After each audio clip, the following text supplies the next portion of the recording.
Drooping or sagging insulation can create both comfort and performance issues. Insulation support wires are a very inexpensive, easy to install solution that hold the batts or insulation in place and prevent callbacks. Here's IDI's own Chris Fuerst with more tips on installing insulation support wires.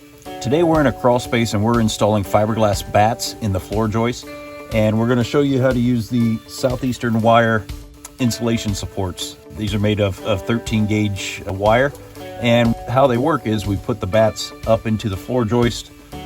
We want to be careful not to over compress the batt material. We don't want to be pushing it in.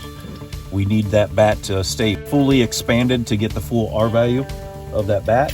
Then we take our southeastern wire here, and the insulation support has a 45-degree cut on the end, which allows that to dig into your wood so that it's not going to come down over time. So when we put this wire in, we want to be careful not to push it up to where we compress the batt. Remember, we want to keep that down, have your batt fully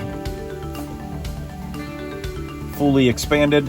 That way we don't have any compression to where it's going to affect our R value. So we just take these wires and we can put them in this floor joist anywhere we need the extra support, so that batt, over time, that batt's not going to fall down and fall out of where it needs to be. If you found this video helpful, please like and share. And if you have any questions about this or any other products that we carry at IDI, please reach out to your local branch or contact us at the corporate office.